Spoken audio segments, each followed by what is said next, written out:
Hey everyone, and welcome to this episode of You'll Never Talk Alone. I bet you didn't expect to hear my voice on this podcast, but it is me, Joseph Craven, back from the podcast dead for another episode of You'll Never Talk Alone, joined by Alex Lovell. Alex, what's up? You know, just getting used to life back as the analyst, not the host. Is it scary to you to shift back like that, or do you feel better about this? I'm having some trouble readjusting. Yeah. Okay. I don't know what life is anymore. Yeah. Well, you should get over that. That's my advice to you. We're here at the tail end of a week that saw a massive Champions League victory. We are just a little under a week away, or from the match against Huddersfield. Is that right? No, we had the international break. No, so that was the game after the international break. Oh yes, okay. Sorry, I just couldn't. The international break was 5 years ago. I wish maybe our players would be healthy again. But we're past the Huddersfield match. We're past the Red Star. We're leading up to Cardiff. And it brings about one of the more interesting storylines that we could possibly have to discuss in the podcast right now. And that's the fact that for the first time, it feels like all season, we actually had a really, really solid goal-scoring performance against Red Star Belgrade. I know that we've had some matches like 3-0 against Southampton. We dropped 3 goals on Paris Saint-Germain, which is, awesome, of course. But you have to go all the way back to August to see any time that we actually dominated an opponent, and that really was the opening match of the entire season against West Ham. That's the last time we really saw, the team dominate an opponent like that. So it brings about this interesting, perspective of, okay, we've literally got 2 polar opposite matches between Huddersfield and Red Star to look at and go, all right, what happened in either one of those? What's the difference? What do we make of this? And I guess we have to start with Huddersfield first and foremost.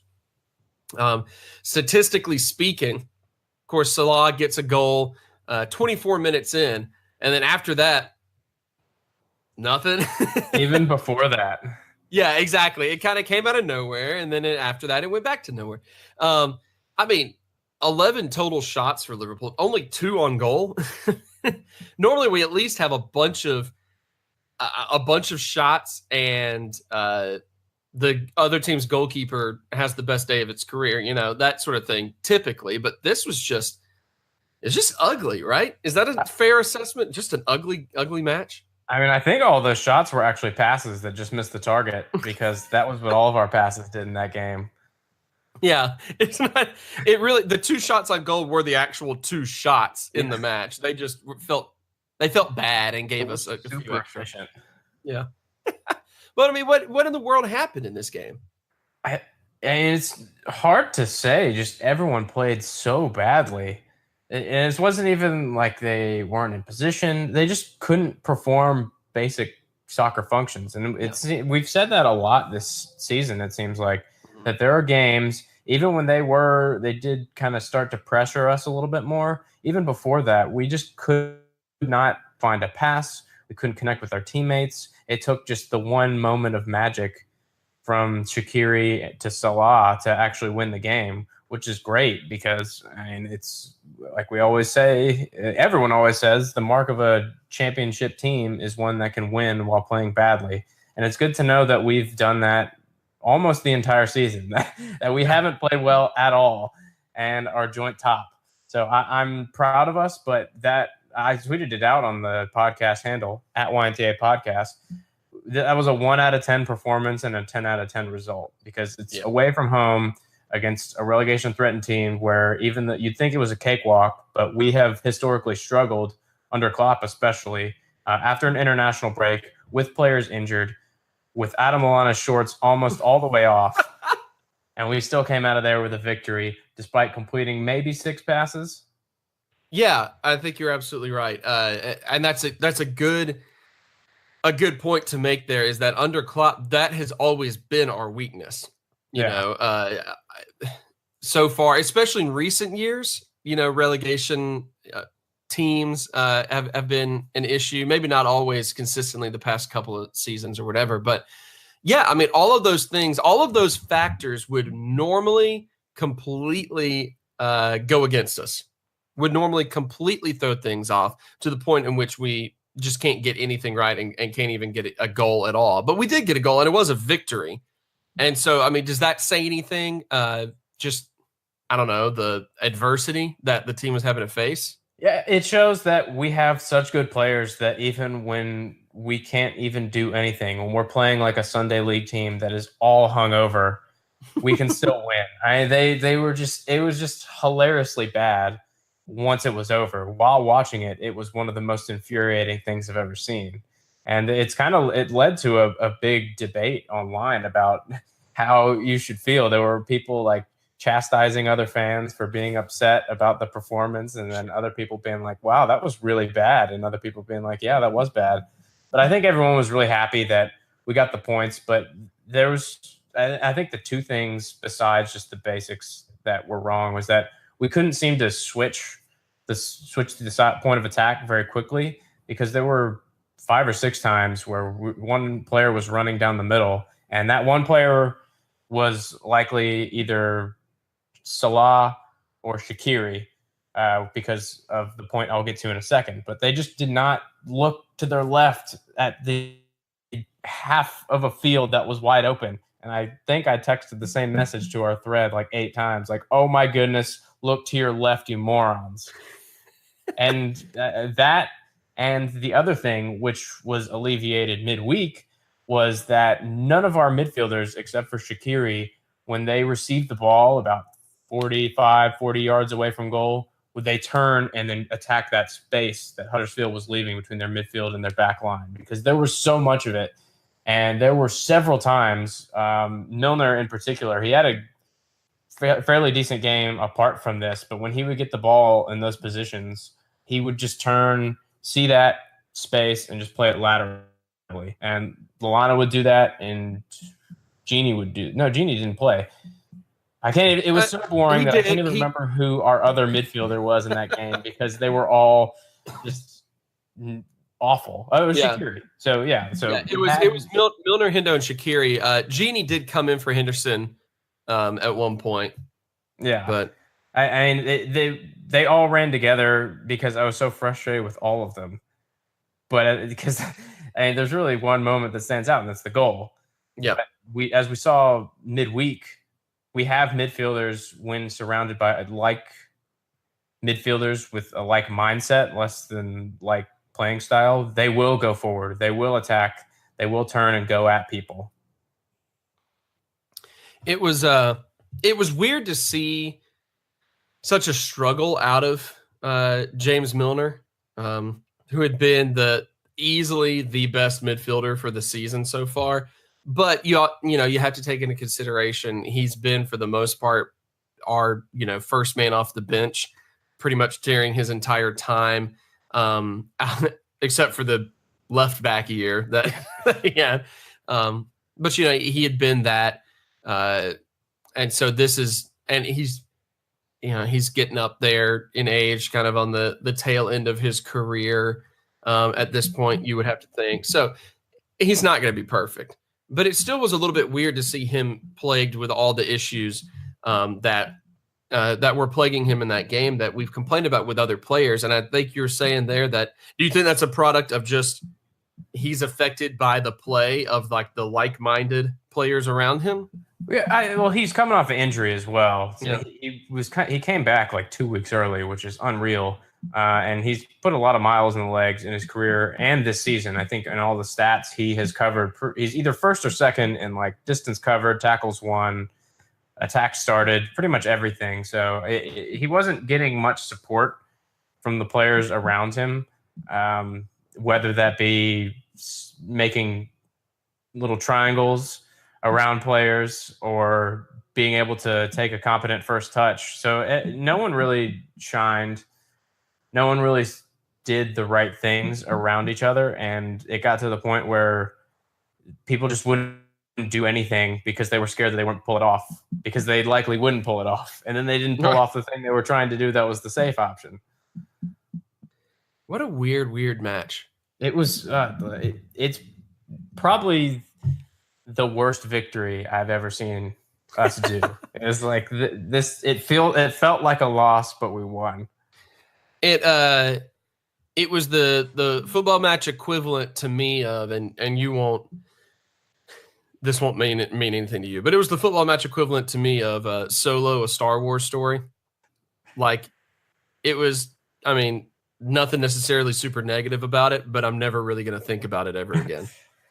See, I was comparing it to the Mississippi State 3, Auburn 2 football game. See, that was inherently evil. Yeah. That game was inherently evil. That's how I feel about this game. I was so mad, but then so happy. I was like, oh, we freaking won. Well, that's what I want to ask. You talked about the internet debate of how fans should feel about it or whatever. How did you end up feeling?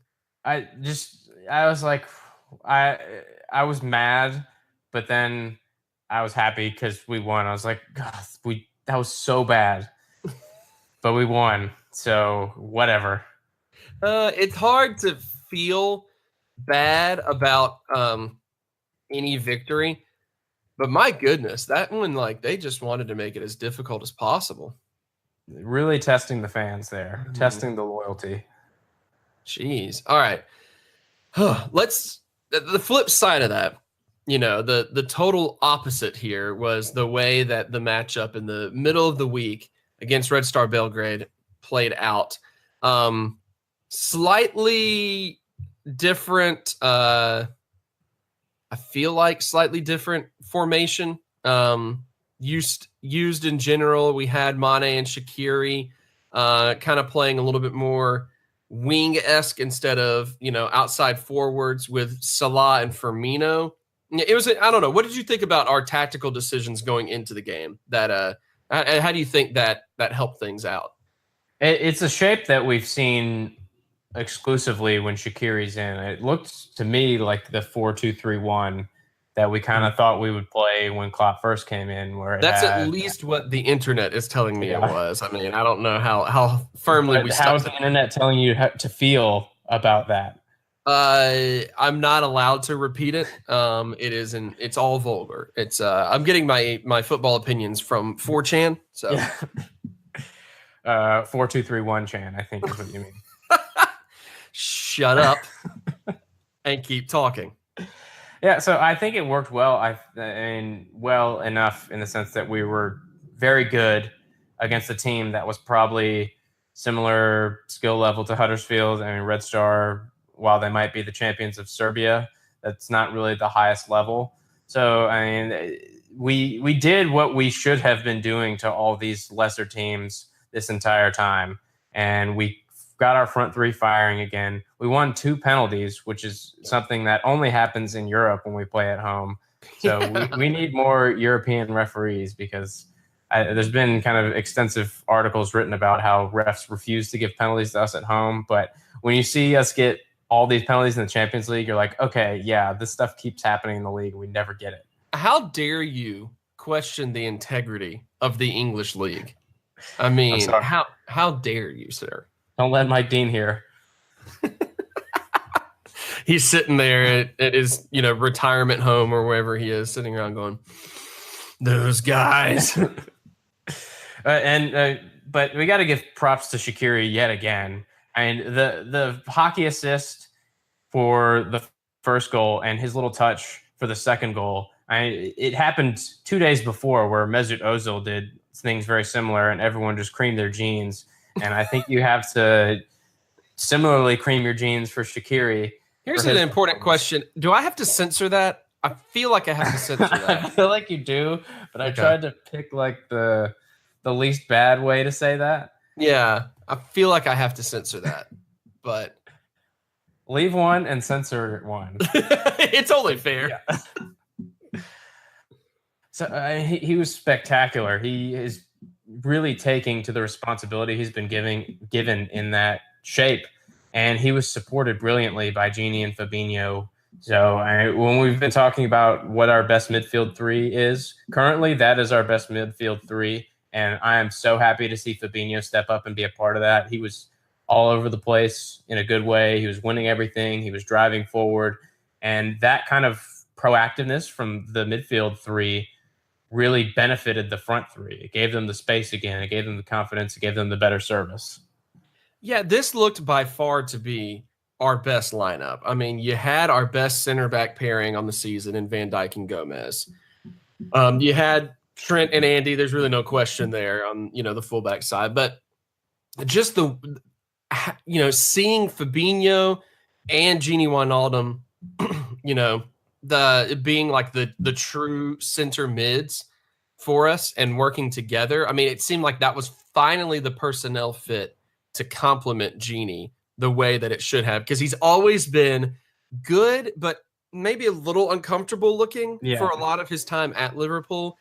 And then, I mean, to have Mane, Firmino, and Salah be, who they are and out there at the same time, but also have the added threat of Xherdan Shaqiri. I mean, this looks like the dream lineup. And I know it sounds sacrilegious to say that, we can't play Jordan Henderson anymore, but like after that result, is that going to be what it takes? Like, can a result like this, do we need to repeat this again for maybe people to say, oh, maybe this is our strongest lineup? Like, what is it going to take? I would love to see this lineup be the one against Cardiff, because they did a good job of making each other come out of their shell. And that's what they've been missing, really. This was a reminder of how good these players are. And it wasn't like a masterclass, but it was them being the players that we bought, not the players that they have been. And it was great to see. I mean, we could have had a lot more.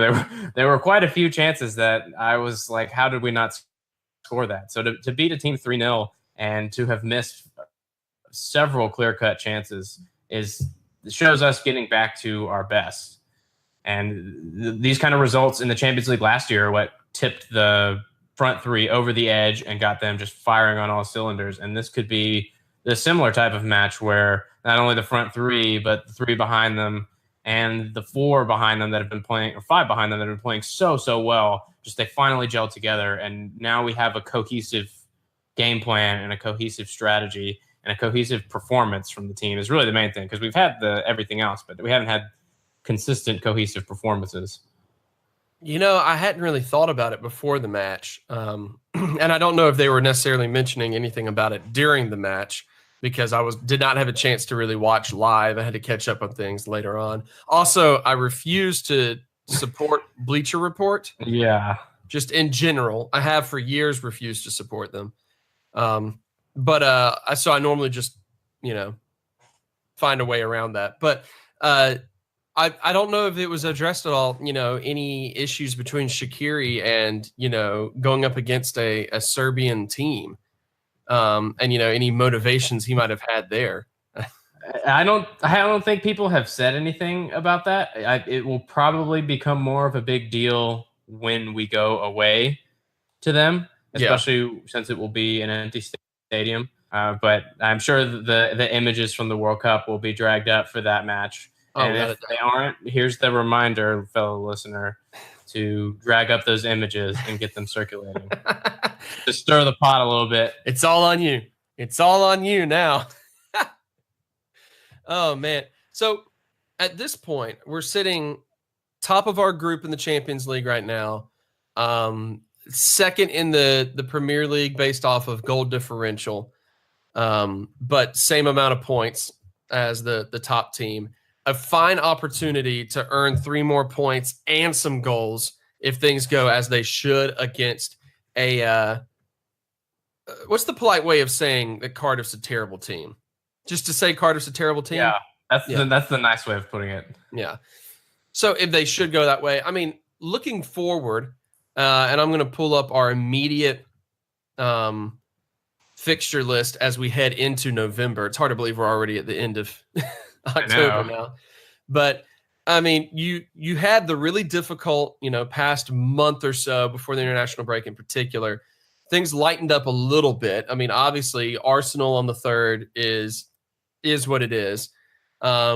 Traveling to Red Star, you got Fulham, you got Watford in the league. So a significantly easier stretch of 4 games in the Premier League itself. What do you think our chances are of being able to, take advantage of being on the other end of the difficult stretch in the Premier League and heading into the seemingly easier? I don't want to jump to any conclusions. You never know what's going to happen, but there's optimism in the sense that even if we do play bad, we've been able to get results out of these type of matches. But if we play like we did midweek, I think we'll beat all of those lower teams, especially Fulham, because we talk about how bad Cardiff are. Cardiff beat Fulham, and they scored 4 goals on them. So that's a testament to how bad Fulham are at defending. Yep. The big one is obviously away at Arsenal, a ground where we've traditionally struggled. But I think we can get something. They've shown that they can be got at. While they are scoring a lot of goals, they do give up a lot of chances. And now that we're creating chances again and finishing chances again, I think we have a very good chance to beat them. So I'm expecting us to do well in these stretches and take heart from the other big teams playing each other. And like we saw with the Chelsea United match, they will just start taking points off of each other and helping us. Oh, yeah. I mean, to have gotten through what we got through, and to get through a stretch of, what do we had? Leicester, Tottenham, Southampton, Chelsea, City. That nasty stretch leading up right before Huddersfield. To go through that stretch and not lose anything, I mean, that's huge. Obviously, you would have liked to have maybe been able to get 3 points out of like the Chelsea match to really prove that, but I mean, right now it's really hard to say or hard to argue that we're looking at the 3 best teams in the league in us, City and Chelsea. Arsenal, of course, right behind them, especially the fact that they're tied with Chelsea in points. But to get through the other 2 most prominent title contenders and not lose to either of them, it makes, to me at least, it makes it a big relief to make it through that nasty stretch. But it also makes these next matches like imperative that not only do we win, but we prove that we are able to beat teams, not just win a match, but to actually beat a team flat out like we did against Red Star. And it just seems like it's imperative to me to go out against Cardiff this weekend, and say, hey, Arsenal, like, this is what's coming for you. You know what I mean? Right, yeah. And one of these should definitely be a big victory. Would love that. But these are the matches where the title is won and lost. It's not just the matches with the other big 6, used to be the big 4. It's these matches against these lower teams where if you're not completely switched on or even just switched on enough, you will drop points. You will gradually fall down the table. A bunch of draws against these teams will come back and bite you. And so we need to win these matches. And while we're doing that, we need to be winning them and putting pressure on the big teams that are playing each other, because that would be those would dovetail really nicely. Oh, yeah, absolutely. Because I'm going to pull it up real quick, but I want to look at like Chelsea and City's immediate schedule and see what they have to deal with, in that stretch over the course of November as well, and see how that compares. In the process, while that's loading up for me, I think we need to go ahead and jump into maybe an all-important crest exam. That's right. Cardiff is a new team. We haven't done this for Cardiff yet. We have not done this for Cardiff yet, and I'm going to go ahead and throw my hat in the ring real quick and say I think it's crap. But we'll discuss it in some detail in a second here. Chelsea over Chelsea in end of October and then November. They've got Burnley, they've got Palace, they've got Everton, they do have Tottenham. So they don't necessarily have the most difficult schedule, that's for sure. But they also aren't exactly going up against Cardiff. So Yeah, they got all those Fulham. matches out of the way early. Yeah, exactly. So it's not the hardest, but let's see what City has on the other end of that. City has Tottenham, Southampton. Oh, you got the Manchester Derby on November 11th, and then you got West Ham. So they've got a big derby match right in the middle of all this. And in-form West Ham, much to Andrew's chagrin. And mine. I went with Andrew on that relegation tear. I was not afraid of that. Not afraid of that at all. But anyway, so in our crest exams, we always like to look at a team's crest and just rate it on the most arbitrary of values, really. And decide whether or not it's the best crest, meh crest, or a crap crest. And I'm going to go Cardiff crap crest. There's nothing about this crest that appeals to me. And I'm looking at their history, and there's nothing about their history that appeals to me. So, I'm going to go crap crest as well. I know we've used this before to describe crest, but this looks like a unlicensed Pro Evo crest. Yeah. All of them do.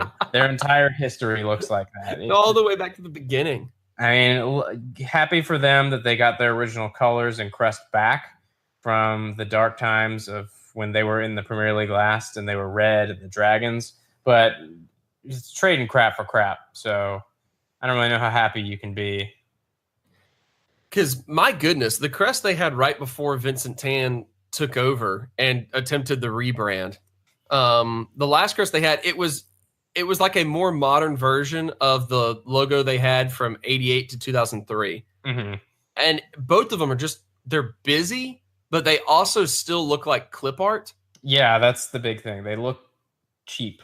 Yeah, it's just weird. And then in between that, you just randomly have from 03 to 08 this one crest where they did away entirely with like everything that the crest had, a blue, similar. They took the bird out and they put it on top of a yellow and black shield. Yeah, like a negative Leeds crest. Right. yeah. Oh, it's terrible.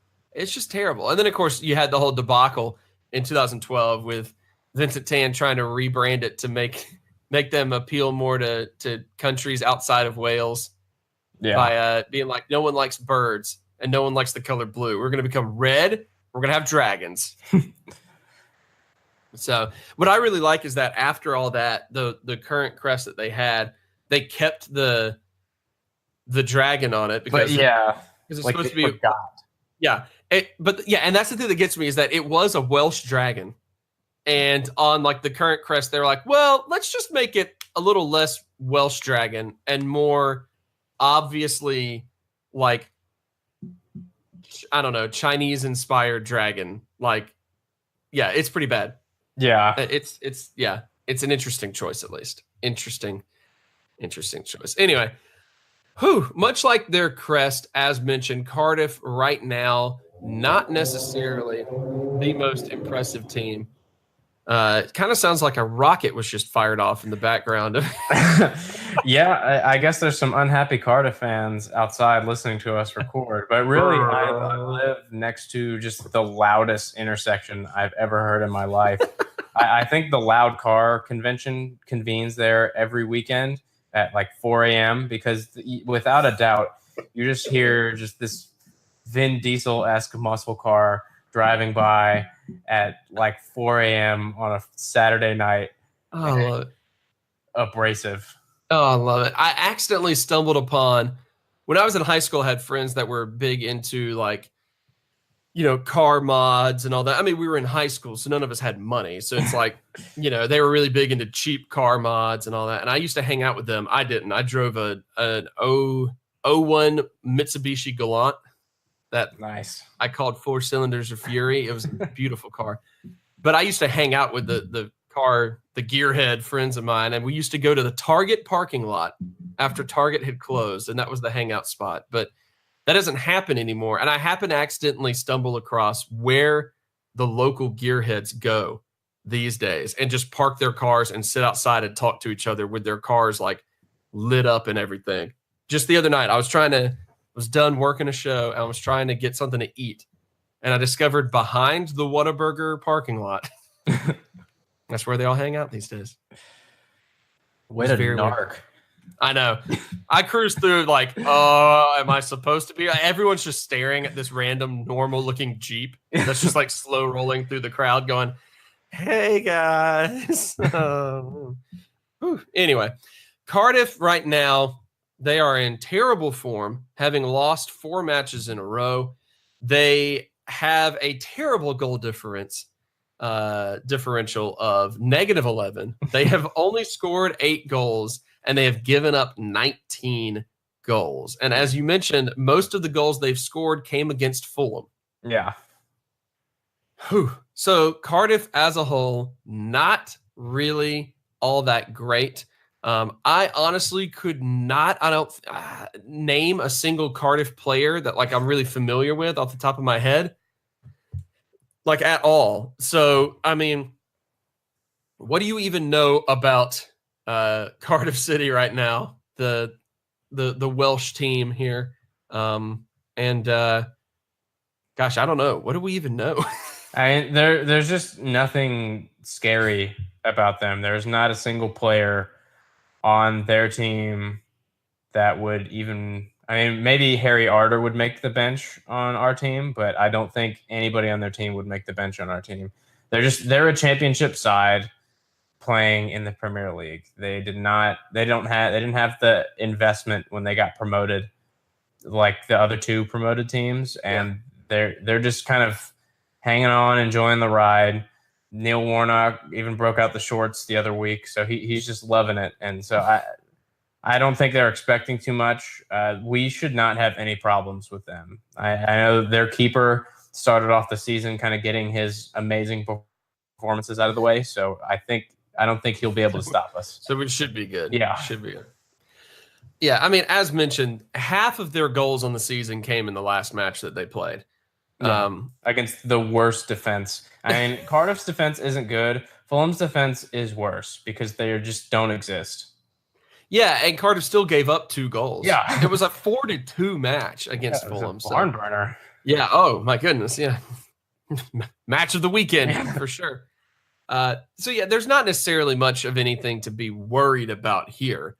And you would think that this is exactly what we are salivating over. The opportunity to maybe get enough of a lead to rest a few people and get some people that are lacking some match fitness a little bit, more time. Maybe give another Adam Lallana run at the end of a match. Let someone get a breather, that sort of thing. Like that's what we're looking for in this matchup. What do you think our chances are? I guess give a scoreline prediction. We should win this comfortably, even if they do park the bus, which they very well could. We've got, this is kind of what we brought Shaqiri in for. This is something that he is good at, and we saw that flashes of it with his splitting pass for the assist before Robertson's assist. And even if there's people in the way, I think he'll be able to unlock them and free the beast of our front 3 a little bit more. So I'm feeling confident in a victory. I'm going to say 2-0 victory, but that's because every time I've predicted a high score, we've only won 1-0. So I'm saying 2-0, but I'm hoping for more, obviously. I respect your thought process there. I can tell that you really gave it some consideration and you're buying into, classic sports fan superstition and everything. I'm all about that. Yeah. No, it's perfectly reasonable. Yeah, I'm all about that. I'm going to go the opposite way. And I'm going to go way over the top and say this is a 5-0 victory for Liverpool over Cardiff. And I don't remember now if I've been accurate. I think I started the season by predicting certain things like a 5-0 victory, and then it was 4-0, and then I said like 4-0, and it was like 3-0 or something. Yeah, you missed it by like 1. It was an interesting one. Interesting. So I'm going to jump back up now and say 5-0 victory, which means this will end 4-0. That's my exact prediction. And I think one thing I'm hoping for more than anything is for Joe Gomez to stay at center back. Yes. Because the partnership of him and Van Dijk is unbelievable. And when he plays at right back, he gets sucked inside because that's his instinct, is to play like a center back would. And we did get lucky a few times against Huddersfield that they were as bad as we were and just did not look to their left. They were as bad as we were. They just they don't have any talent like we have. That was the game. So why did we even record this entire podcast? We could have said that and it would have summed everything up. Yeah. So the longer he stays in the center, the better he's going to get. So let's just keep doing that. I'm in. Fully agreed. I'm in. And we had been saying for a little while how much we really wanted to see what he could do if he was at center back and stayed at center back. And I think it's obvious at this point that not only is he most comfortable there, but that he has developed the best partnership with Van Dijk. And obviously we ain't replacing Van Dijk anytime soon. So, and I think another thing that's obvious is that we're really smart. Yes, exactly. Yeah.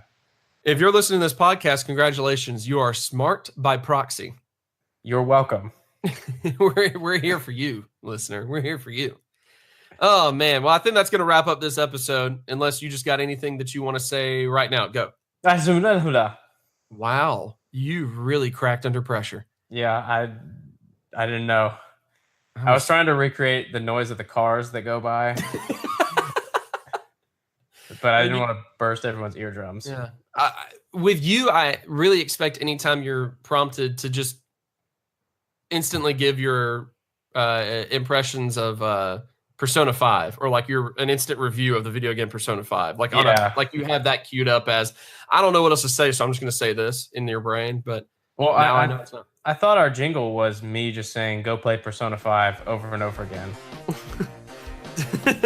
Bum, bum, bum, bum, bum, bum. Go play Persona 5. That was it. All right. That's Alex. I'm Joseph. We're going to mercifully end this podcast now. I want to thank you for listening, and we will, of course, be tweeting during the match, which I know it's a crazy concept. But we'll be giving our thoughts, immediate impressions, and if anything goes wrong, our overly dramatic statements of desperation, as sports fans are supposed to do. Yes. That's it. This has been You'll Never Talk Alone, and we will see you next time. Andrew, why don't you sign us out?